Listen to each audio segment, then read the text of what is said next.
of stories about the Clinton Foundation coming up. Reports tonight that the New York Times has a story that is so inflammatory, they're not even going to publish it. As critical reports pile up about the access of the Clinton Foundation donors enjoyed with Hillary Clinton's State Department and Donald Trump and his allies hammer over the allegations, few elected Democrats have rallied to the party's nominee's defense. They're up for election. They don't want anything to do with it. In a moment, Jerry Corsi joins us with his latest work called Partners in Crime. I want to preface this by saying we are not out to change who you want to vote for. We're not doing that. We're not attacking one candidate over another. As a matter of fact, Donald Trump still hasn't released his income tax. His debt on his buildings is huge. We don't know what's going on with that. He has filed bankruptcy in the past. So it's not that. We're not attacking Hillary Clinton tonight. What we are doing is pointing out an incredible story that you need to know about. Jerry Corsi is next with Partners in Crime on Coast to Coast AM. And welcome back to Coast to Coast. George Noory with you. For the next couple hours, we are going to be talking about a subject that is truly mind-boggling, baffling.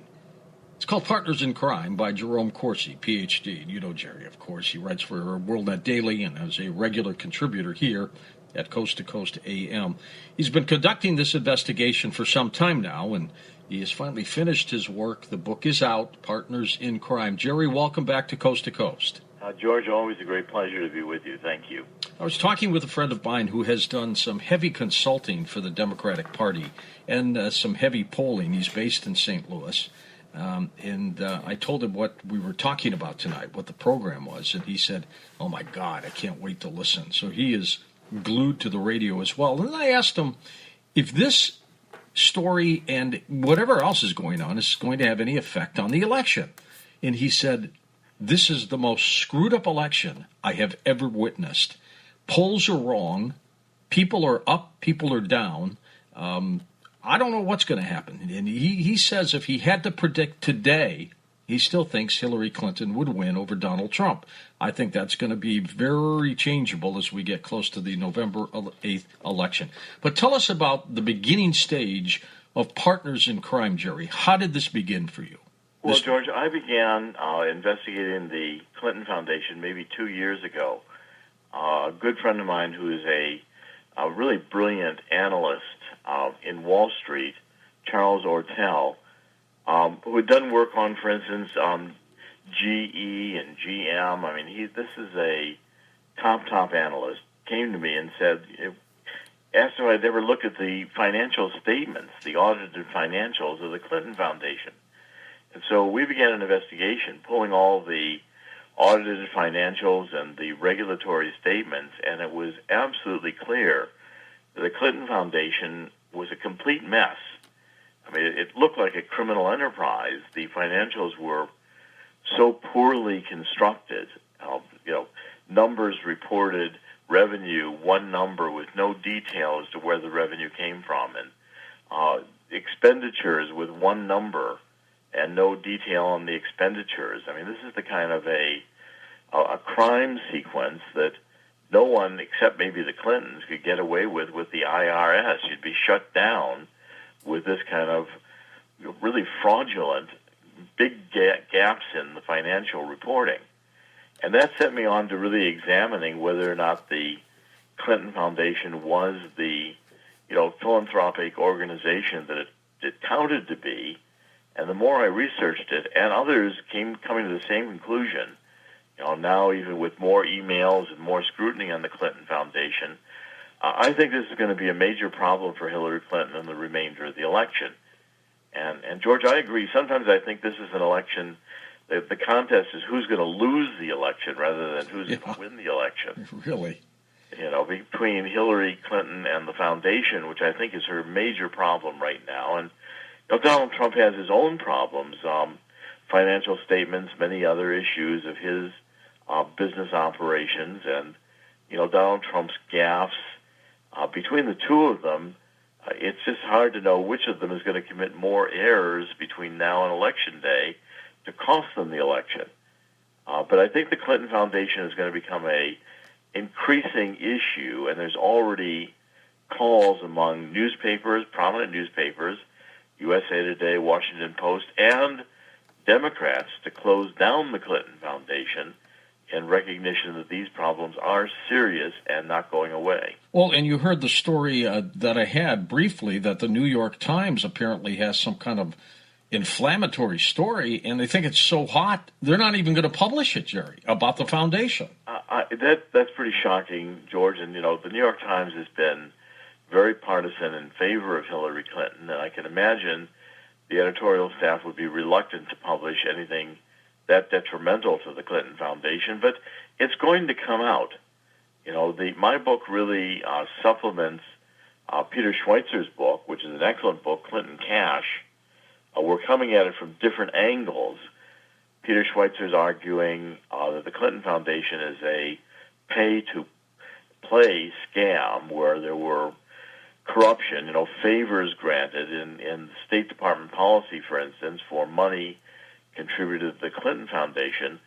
My book, Partners in Crime, says, despite that being difficult to prove, a much easier crime is to run a foundation for personal gain.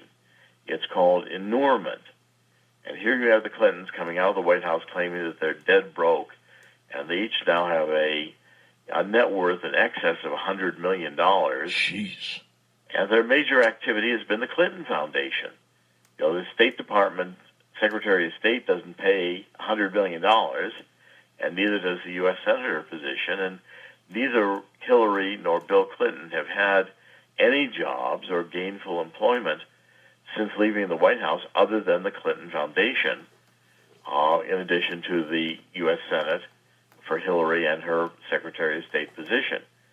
And the Clinton Foundation financials, as I show in Partners in Crime, has ample opportunities where the financials indicate that tens of millions of dollars have been diverted from the financials. And pretty shockingly, Bill Clinton has been running a shell corporation, WJC LLC, which are his initials, William J. Clinton, with a pass-through account, a bank account where the money enters and then just goes immediately out of that account, which is very similar to what drug cartel dealers and terrorists, money launderers do. And there's been no real explanation as why Bill Clinton has run WJC LLC or WJC Investments LLC. Jerry, how old is the foundation? When was it formed? The foundation was formed. This is a very good question, George. It was formed when the Clintons were leaving the White House at the end of the 90s, and it was created as the William J. Clinton Presidential Foundation to fund the library for President Clinton in Little Rock, Arkansas. And in fact, you have to apply to the IRS in a Form 1023 to get a determination letter before you're allowed to raise money for a tax-deferred or tax-favored money for a charitable purpose. And the only determination letter that the Clintons initially got was for the Clinton Foundation, even though the Clinton Foundation morphed almost immediately into raising money for earthquakes in India and other HIV, AIDS in Africa. But these were Clinton self-declared charitable purposes, and it violated federal law in that they had no determination letter from the IRS that allowed them, the Clinton Foundation, to raise money for those additional charitable purposes. And that's not just a technical violation of law. These are the kinds of violations of law that criminal grifters do in creating charities which are intending to rip people off, applying their sympathy when an earthquake happens or another tragedy to raise charitable donations, and the foundation was never authorized to go in and raise money for that purpose. If you raise money for a charity, you're supposed, there is some administrative fees that are held back, because I see it in, just about every charity that I've looked at. There's some, administrative fees for the executive director and marketing and things like that. But most of the money goes to the charitable causes. In the Clintons' case, with the Clinton Foundation, if they collect $100, how much of that, Jerry, do you think goes to the charity? In some instances, about 10%. That's it? That's about it. And, the financials make it very difficult, George. They get money from UnitAid, which is a tax structure in countries like France, where they're charged, people who go and fly in airplanes are charged a surcharge. The money is supposed to fight HIV/AIDS. It comes through the World Health Organization to the Clintons. This is one of the major sources of funding for the Clintons. And in no year that I've been able to find do the figures that the UnitAid says they give to the Clinton Foundation agree with the figures that the Clinton Foundation say they receive. Geez, hold on, Jerry. We're going to take a quick break. We'll come back and talk more about Partners in Crime. The book is just out. Well, I can't believe it, but I'll be in Asheville, North Carolina this weekend at our live stage show event at the incredible Diana Wortham Theater. Really looking forward to this. What a great theater, by the way. And the tickets, they're almost sold out. I'm going to tell you about them in a second, but we've been talking about this for a couple months, and here we are. The day is near. It's going to be Saturday, August 27th. Now, in terms of getting some seats, this is what you need to do. First of all, on the bottom level, 2 people had to turn their tickets in for a personal situation. There are 2 great seats left on the bottom, and then everything else is up in the balcony. So this is what you need to do. You go to our website, coasttocoastam.com. You click the Asheville, North Carolina event. You'll see it right there on the homepage. It takes you into the incredible Diana Wortham Theater's website. Click Buy Tickets. Then look for the date, August 27th. That's right there at the top. Click that, and then you can select your own seats. Now, what will happen is a map of the theater will pop up. For those 2 seats that are still left on the bottom so far, just click the picture of the bottom, and you'll get in and see the 2 seats that are available, unless somebody grabs them in a few seconds. And then you do the same thing for the balcony and click your seats and pick them too. They're going to allow walk-ins, folks, but if you have a computer, go to your website and take advantage of the tickets, and you can come in from all over the place. People are coming from, Atlanta. I heard there was a group from Kansas City. So come on in. And those of you who don't have a computer, you can call the theater during business hours. Here's that phone number, 828-257-4530. That's 828-257-4530. 3 great guests are going to be there, and a few surprises and a meet and greet, and it's only a couple days away. It's going to be our live show, Living It Up in Asheville at the Diana Wortham Theater. And welcome back to Coast. Jerome Corsi with us as we talk about Partners in Crime. We will take your phone calls next hour as well. Jerry, so when the Clintons left office, they said they were stone broke, primarily because of Bill's legal fees, because of the impeachment proceedings. How, in God's name, did they amass such a fortune so quickly? Well, George, I think that's at the core of my book, Partners in Crime, the investigation I undertook. I mean, the Clintons, when they came out of the White House, even, walked out with some of the furniture and some of the silverware. They took about $360,000 of gifts. Ultimately, they had to return $28,000 worth of household gifts and pay $86,000 for household goods and gifts. So, they had to return the property they took out of the White House. They said they were dead broke.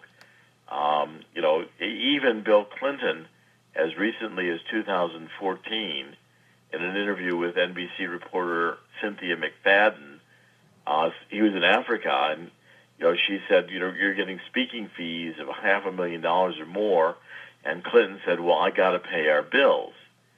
Well, the bills included, Clinton had to pay something like over $800,000. He had a huge settlement with Paula Jones over her allegations, of sexual abuse, and had legal fees that included, defending themselves on the Mark Rich pardon. I mean, the Clintons were in a world of hurt when they left the White House, maybe $10 or $12 million in debt they claimed.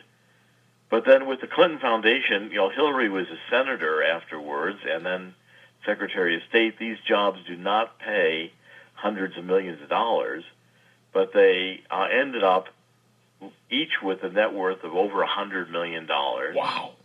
Coming out of the White House, Hillary, they weren't really dead broke. Hillary received $8 million for her the first book she wrote as an advance. And they also, that was for her book Living History. And the Chappaqua House was $1.7 million purchase that Bill Clinton bought in 1999. And then Hillary bought a $2.85 million house in near Embassy Road in Washington. And the Clintons put $855,000 down on that house. So they weren't exactly dead broke, but the Clintons have always cried poor. And, that's been one of the key elements of the Clintons. I've got to pay our bills. We're poor. We've got to accept all this money. And the Clinton Foundation, the major problem I'm pointing out in Partners in Crime is that the crime here, which is enormous, using the foundation to live a lavish lifestyle and diverting money from the charity into their... For personal gain, you're saying. Personal gain. That should be taxable. Right, it should be taxable, and also you can determine it through the audited financial reports and the regulatory filings, the 990 forms filed with the IRS, which are filled since the inception of the foundation in 1997 with errors, omissions, irregularities, inability to really comprehend or report in detail where the money came from, what it was spent for, and yet the Clintons, out of the foundation, have, paid for five-star hotels, private jets, lived a lifestyle that is high and mighty, all of which was never reported as income tax to the Clintons, and the Clintons have diverted money. If you take a really detailed look at the financials, as I did, and Charles Ortel, the analyst in New York, was a great assistance. For instance, when the Clinton Health Initiative was reorganized as a separate corporation after Hillary became Secretary of State, if you look at the closing financial statement and then the opening financial statement for the new company, there's $17 million missing. Jeez. Who was the brain behind all of this, Jerry? Who created the foundation? Who marketed it? Who raised the money? Was that primarily Bill? It was primarily Bill, but Hillary also. It was a tag team operation. And I think some of the emails we're now getting make this clear that Bill Clinton was the major pitchman, for the foundation. And whenever there was, I point out, for instance, in the India earthquake that occurred on January 26, 2001, right after the Clintons left office, Bill Clinton immediately shows up in India and forms the foundation with India, the American India Foundation, and they aim to raise $100 million for taking care of people who were hurt with this earthquake in India. Bill Clinton is the honorary chairman of this foundation. Well, again, all the financial reporting is slipshod. And Clinton forms this foundation with Rajat Gupta, who is a Clinton Foundation donor, as well as in the American India Foundation for this earthquake. And Rajat Gupta, who is the head of McKinsey, ends up convicted in federal court and sentenced to 2 years in prison, plus $5 million fine for his role in a massive insider trading scheme in Wall Street. That's another theme, is that the Clintons are consistently working with people who end up in prison and who are criminals. Why would these companies, Jerry, pay Bills especially so much money for a speech? I mean, this is unheard of. It's $500,000, $1 million speeches, and Hillary also is getting huge speeches out of Wall Street firms like Goldman Sachs, and never releasing the transcripts of what she said. But clearly, these firms paying these kinds of fees have to feel they're buying access, have to feel they're getting influence by paying the Clintons these fees. I mean, how do you get one speech worth $1 million? Unless, of course, that you're expecting something to be done by the person giving the speech. And then the amounts of money raised. I mean, in this earthquake in India, there's claims that the Guptas make. This is the guy who went to prison, saying they raised $1 billion to assist the victims of this earthquake. They raised it. $1 billion. People, companies gave them $1 billion. Why didn't it go to the United States government and let them worry about it as they do all the time?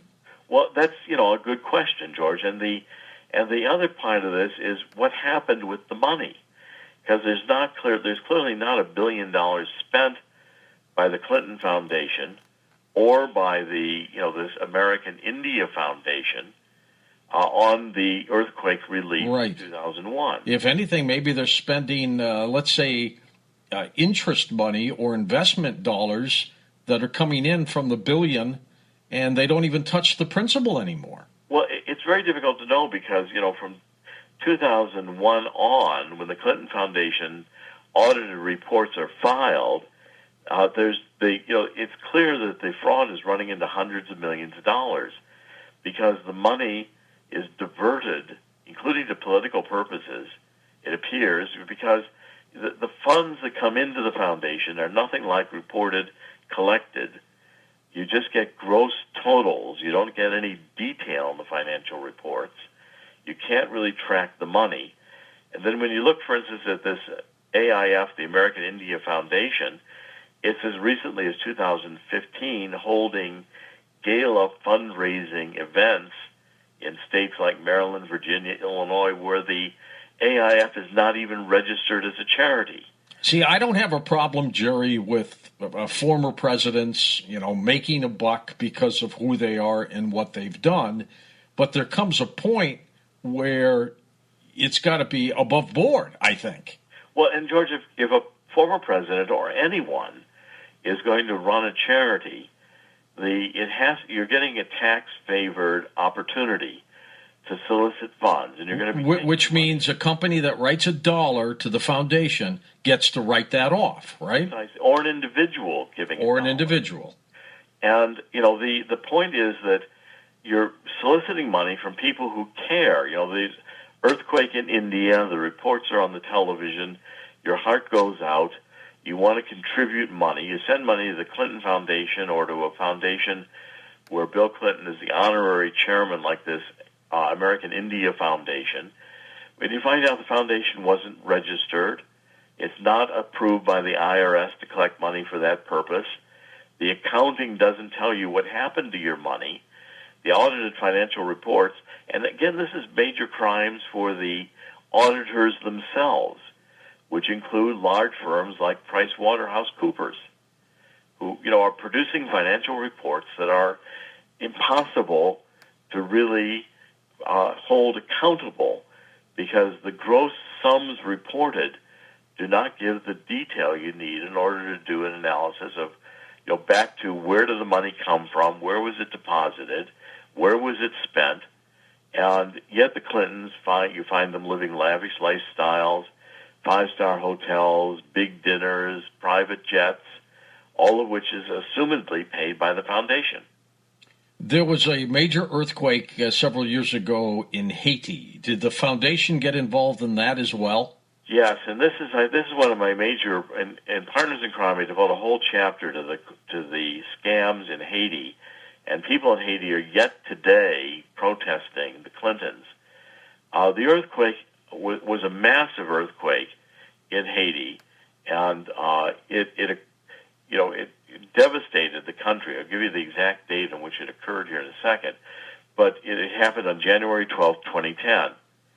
It was a 7.0 magnitude earthquake, which is a massive earthquake, and it resulted in something like almost 100,000 homes destroyed.